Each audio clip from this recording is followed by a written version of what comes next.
Bonsoir, merci Bondis. J'espère que vous allez bien. Moi, je vais être un peu plus vendeur de rêve avec mon tour un peu plus technique. Euh, Ce soir, j'ai le plaisir de vous partager un sujet qui me tient à cœur. On va parler d'IA, mais plus spécifiquement, comment utiliser ChatGPT à son plein potentiel. Alors, je crois que ça marche. Ça marche pas. C'est le gros bouton, hein? Gros bouton du milieu. Ah, oui, là, pardon. Super. C'est On va parler de comment transformer l'IA d'un simple assistant qui vous explique en un agent qui agit réellement avec vous. Ah oui, bon, ça me... Merci. Voilà, pardon. Ce qu'on va regarder, du coup, c'est pourquoi n'utilisons pas les LLM à leur pleine capacité, comment les connecter, comment connecter l'IA aux données et à vos applications grâce au modèle contexte protocole et des cas d'usage concrets que vous pourrez utiliser dans votre quotidien si la compagnie le permet. Est-ce que qui d'entre vous reconnaît cette interface? J'imagine que beaucoup de personnes ont déjà travaillé avec ce logiciel. Et qui de vous sait qu'on peut connecter du coup ChatGPT à des données, à des bases de données et à des applications? Super, c'est exactement de ça qu'on va parler ce soir. Alors qui suis-je pour parler de ça? Candice m'a déjà plus ou moins présenté. Ça fait 7 ans que je suis dans la data et j'ai passé les 2 dernières années à designer des systèmes d'IA. Donc j'ai beaucoup travaillé avec les LLM, j'ai vu leurs forces mais surtout leurs limites. Aujourd'hui, la majorité d'entre nous utilisent de ChatGPT de manière très limitée. Si vous l'avez déjà utilisé, vous l'avez probablement déjà remarqué, sans contexte, ChatGPT aura de la peine à vous répondre correctement. Les LLM sont des systèmes isolés. Ils ne connaissent que ce qu'ils ont appris. Et ChatGPT est excellent pour vous expliquer la théorie de la relativité comme si vous aviez 5 ans, mais ça sera très dur pour lui de vous donner la météo de demain à Lausanne. Pourquoi? Parce qu'il n'a pas accès aux données en temps réel. ChatGPT est une boîte noire fermée. Pour fonctionner correctement, elle a besoin que vous lui donnez des données manuellement. Vos données personnelles, vos fichiers, le contexte de l'entreprise dans laquelle vous travaillez, aussi pourquoi vous lui faites cette demande, ainsi que le format spécifique de la réponse que vous attendez. Et bref, toutes les informations qui n'étaient pas disponibles durant l'entraînement du modèle. Du coup, qu'est-ce qu'on fait? On va avoir tendance à nourrir la boîte noire. On va copier des textes gigantesques, on va les coller dans l'interface. Ensuite, on va lui donner des fichiers monstrueux et on espère qu'il nous donne une bonne réponse. Mais voilà le cercle vicieux. Plus vous lui donnez de données, plus l'IA aura tendance à halluciner. Pourquoi? L'IA a tendance à se noyer dans l'information. Le vrai problème avec les LLM, c'est qu'ils sont pas capables tout seuls d'aller chercher l'information dont ils ont besoin. Ils peuvent pas accéder à vos bases de données, à vos documents et à vos applications. Ils sont limités aux données que vous leur donnez. Du coup, vous êtes coincé en tant qu'intermédiaire entre la boîte noire et vos données. Face à ce problème, les géants des LLM ont commencé à développer des frameworks pour donner à l'IA la capacité d'aller accéder aux données externes et aux applications.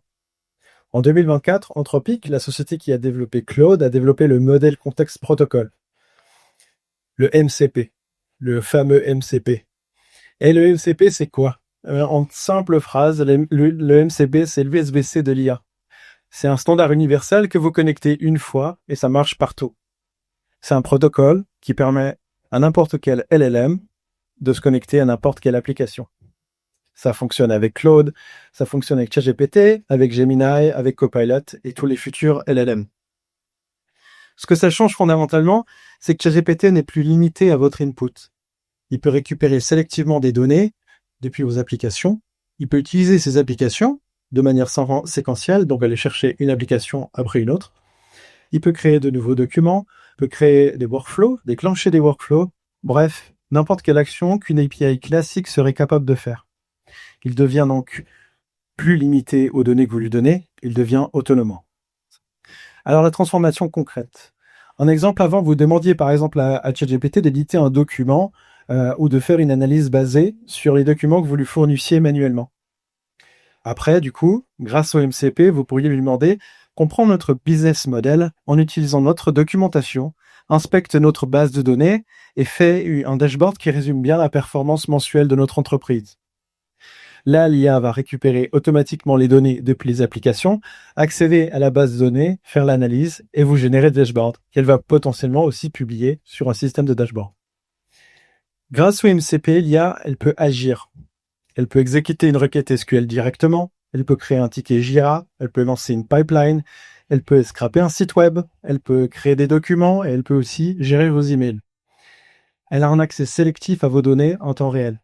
Vos bases de données, vos fichiers, vos API, vos documentations internes et vos applications. Vous l'aurez donc compris, avec les LLM, le contexte est roi. Les LLM ont besoin de contexte pour fonctionner. Et le MCP donne un contexte sélectif et contrôlé, juste ce qu'il faut, en temps réel, sans surcharger. Alors, en une phrase, qu'est-ce qu'un MCP sous le capot? Je ne vais pas aller trop en profondeur sur la technologie derrière, mais simplement dit, les MCP sont des wrappers d'API. Ils permettent à l'IA d'utiliser une API de manière structurée. Au lieu de vous demander de faire le travail, l'IA va aller toute seule faire des appels à l'API, récupérer les données, faire l'analyse et répondre à vos questions. Et elle va aussi potentiellement utiliser d'autres applications. Alors passons aux usages concrets, parce que le concret c'est mieux. Pour tout le monde, je ne l'ai pas mis sur le slide, mais pour monsieur et madame tout le monde, pour nous tous, vous pouvez donner l'accès à la gestion des emails à l'IA grâce au MCP. Elle va pouvoir par exemple créer automatiquement des tâches à faire en leur donnant une priorité, en lisant votre boîte mail. Elle va pouvoir générer des brouillons d'emails avec un contexte des conversations précédentes. Elle va aussi pouvoir les labelliser et ordrer vos emails. Alors pour les data analysts, par exemple, vous pouvez lui demander, montre-moi les pages où le trafic est élevé, mais les conversions ont chuté. Là, l'IA va aller se connecter à la base de données, elle va aller se connecter à Google Analytics, et elle va faire croiser les données, et ensuite de ça, faire l'analyse, et ensuite générer le dashboard.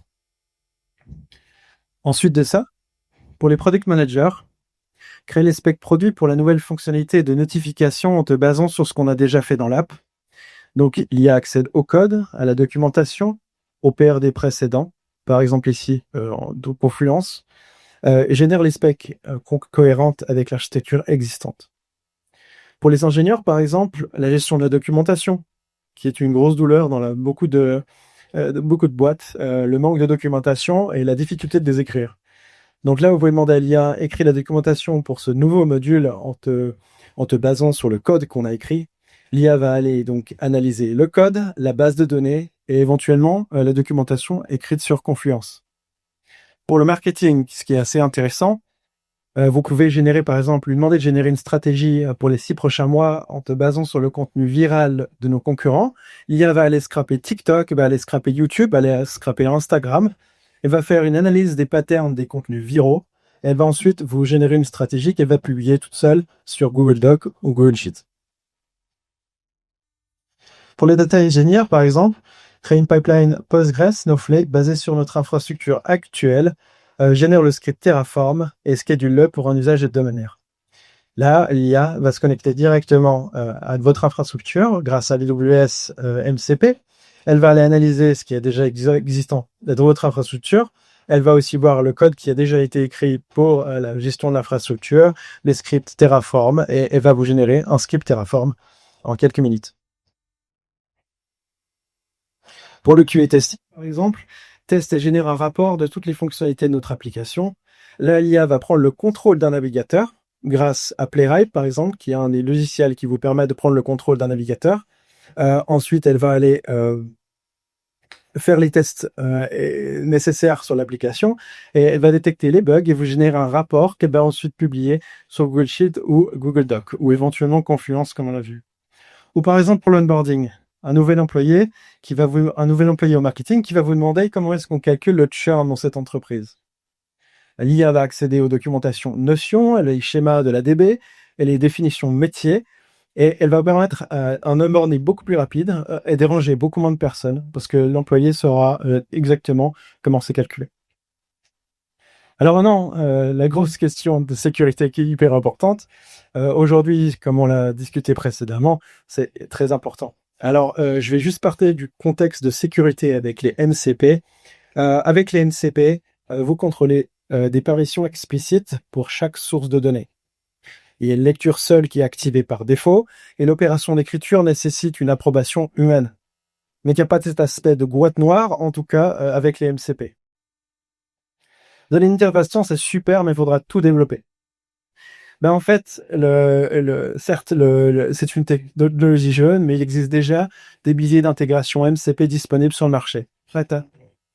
Donc on a par exemple, pour les bases de données, on aura Postgres, Snowflake, BigQuery, Supabase, DB. Pour la data, on aura DBT, Jupyter, Flow, MLflow. Ensuite de ça, pour la data vise, on aura Metabase, Tableau, Power BI, Plotly et Panda. On aura tous les projets, les logiciels de management qu'on n'arrive pas très bien à lire là, mais c'est pas grave. C'est Jira, Google Drive, Trello, Notion, Google Sheet. Pour la communication, ce qui est pas mal utile pour pouvoir transmettre des données, surtout clients, Slack, WhatsApp, Telegram, Gmail, Outlook. On aura aussi pour le développement GitHub. J'ai mis un exemple ici, mais pour le développement, c'est important de mentionner que la majorité des MCP qui sont développés par les gros providers de logiciels vous permettent aussi d'accéder de manière automatisée, enfin à travers l'IA, à la documentation. Donc si vous avez une question spécifique sur un module, vous pouvez lui demander, au lieu de naviguer dans tout le site et passer des heures à essayer de chercher un point important, vous pouvez demander à l'IA de le faire pour vous. Ensuite de ça, on aura pour les paiements, on aura Stripe, qui fournit une MCP de documentation et aussi un MCP d'accès aux données clients. On aura le design avec Figma, qui est très utile. Très utile. Je souligne mes mots pour les front-end développeurs qui grâce au MCP de Figma, peuvent faire un proof of concept d'une application en quelques lignes de code. Grâce à l'IA qui va justement aller récupérer les designs qui ont été approuvés par les designers et faire une application rapidement. Pour les DevOps, on aura Azure, AWS et Google Cloud, qui eux aussi ont un MCP de documentation, mais ils vous permettent aussi de manipuler l'infrastructure grâce à l'IA. Pour le web et les automations, on aura la simulation d'utilisateurs, de comportement utilisateur grâce à Google Chrome, Playwright et Puppeteer. Et ensuite, on aura Firecrawl pour du scraping avancé, pour éviter de se faire bannir. Et aussi pour retourner une page web en format HTML, en format Markdown, ce qui permettra une meilleure lecture pour l'intelligence artificielle.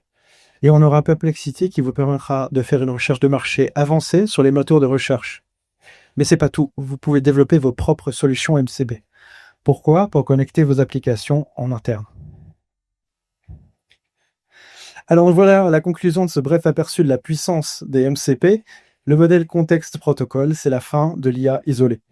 C'est un standard qui permet à l'IA d'agir réellement sur vos données. Le futur n'est plus une IA qui vous dit quoi faire, mais c'est une IA qui le fait réellement avec vous. En mot de fin, j'aimerais vous rassurer sur le fait que l'IA ne va probablement pas vous remplacer. Comme j'ai discuté avant, le marché suisse est très lent. Donc, c'est rassurant. Elle va surtout booster votre productivité si vous arrivez à la mettre en place. Si vous êtes intéressé à implémenter des solutions IA dans votre entreprise, n'hésitez pas à me contacter à l'aide de ce QR code à l'écran. Je me ferai un plaisir de discuter avec vous des solutions potentielles sur sur un plan de vue personnel ou sur un plan de vue dans le cadre de votre entreprise. Merci à Candice pour avoir permis de vous échanger quelques mots et merci de votre attention.